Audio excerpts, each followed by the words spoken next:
राष्ट्रपति द्रौपदी मुर्मू ने आज नई दिल्ली में चाणक्य रक्षा संवाद 2025 के उद्घाटन सत्र को संबोधित किया।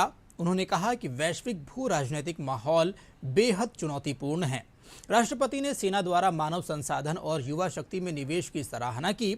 उन्होंने कहा कि ऑपरेशन सिंदूर काउंटर इंटेलिजेंस क्षमता का प्रमाण है। 2 दिवसीय यह संवाद कार्यक्रम सुधार से रूपांतरण, सशक्त, सुरक्षित और विकसित भारत विषय पर आधारित है। चाणक्य रक्षा संवाद 2025 राष्ट्रीय और अंतर्राष्ट्रीय विशेषज्ञों को रक्षा सुधारों, प्रौद्योगिकी रूपांतरण, नागरिक सैन्य एकीकरण और विकसित भारत एट 2047 की तैयारी में भारत की उभरती सुरक्षा प्राथमिकताओं पर विचार विमर्श के लिए एक मंच प्रदान करेगा।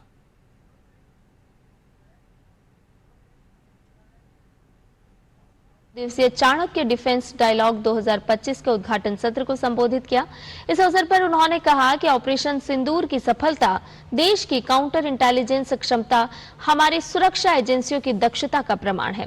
राष्ट्रपति ने कहा कि वैश्विक भू राजनीतिक परिदृश्य बेहद चुनौतीपूर्ण है।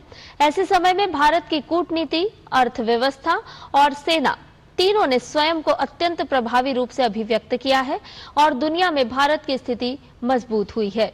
उन्होंने भारतीय सेना द्वारा युवा शक्ति और मानव संसाधन में निवेश की सराहना की और कहा कि कदम सेना की भविष्य की तैयारियों को और मजबूत बनाएगा। Recent success of Operation Sindoor stands as a defining moment in our counter-terror and deterrence strategy.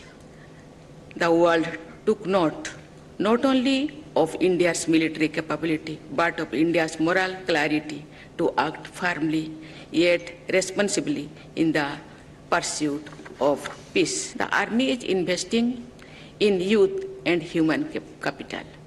It is instilling patriotism in youth through education, NCC expansion and sports.